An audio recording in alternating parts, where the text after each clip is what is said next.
Welcome back to episode 50 of Insects for Fun, the weekly podcast covering all things entomology.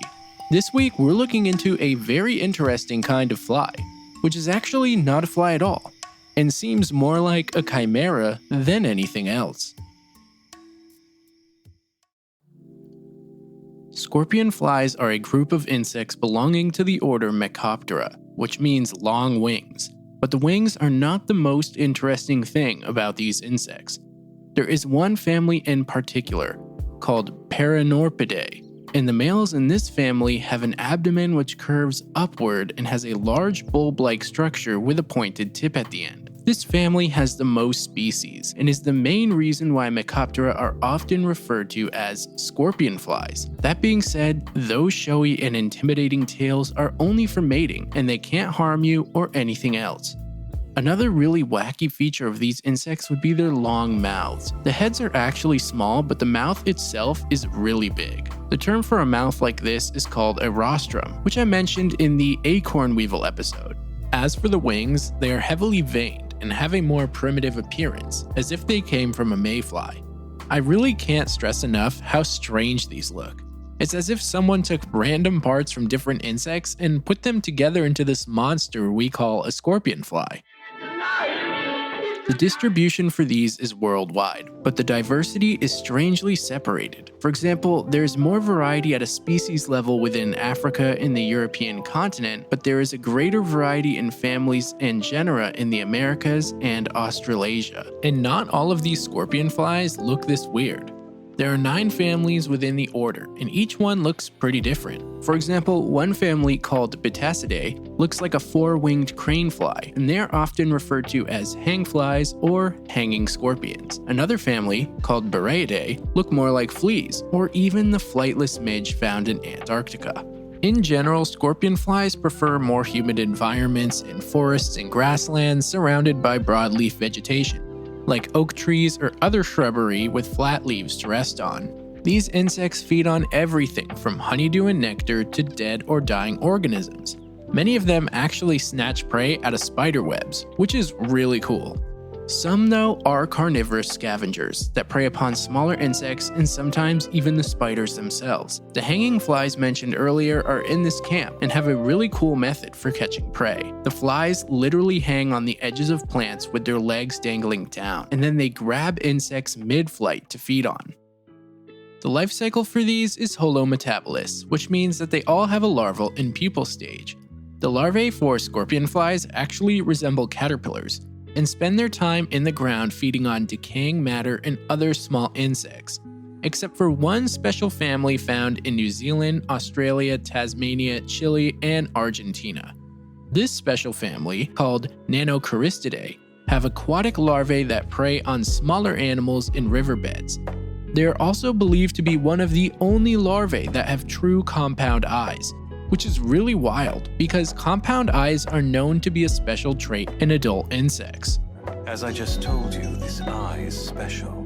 I can't speak for every scorpionfly out there, but in general, these have one generation a year, with the pupae staying dormant during the winter months. Females lay their eggs in the soil and require a certain moisture level in order for the eggs to hatch in a timely manner. This is not uncommon with insects that develop in the ground, such as beetles and cicadas, and if the moisture levels are off, it can delay the hatching of scorpionflies up to months. As for the mating, scorpionflies have some interesting rituals, and they usually involve offering a female some kind of incentive to woo her. For example, common scorpionflies, which are the crazy chimera-looking ones, have 3 separate tactics for luring a mate. The first 2 are to offer wads of spit or a dead arthropod.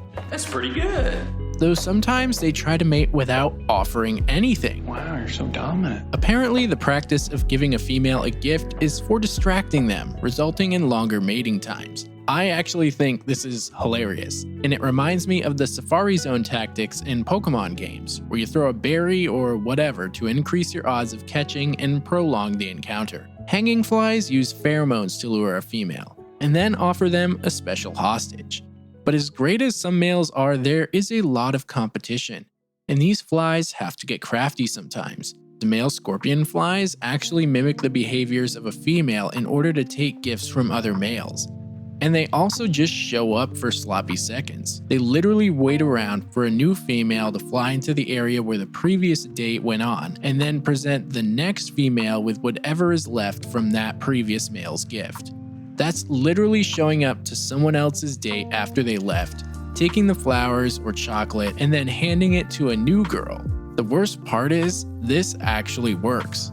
A lot. Now, of course, each family of scorpionflies has their own quirks and gimmicks. For example, the wingless snow scorpions in the family Panorpidae, which are the flea-looking fellas, just hop on a female and stay there for up to 12 hours, just chilling there, literally and figuratively, because these cold climate scorpions just go about their usual day after pairing by feeding and walking around, and the females do absolutely nothing.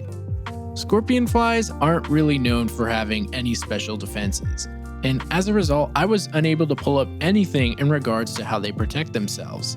But I was able to find something interesting about their preference for dead animals.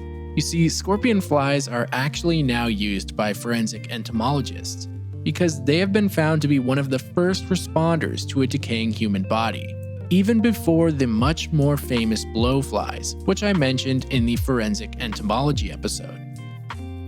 And with that, this concludes today's episode on scorpionflies. As always, if you're enjoying the podcast, please make sure to rate it and leave a review if you can on whatever platform you listen. It really helps the show a lot. It's also super appreciated if you decide to support the Patreon page, where you can get exclusive bonus episodes, polls, behind-the-scenes content, and other perks. You can find the link to the Patreon in the show notes, as well as a link to the Instagram and Facebook page. Now, if you'd like to submit an insect for me to research, you can do that through the email, which is insectsfordummies@gmail.com, or you can just hit me up on Instagram. Thanks again for listening, and you'll hear from me again next week.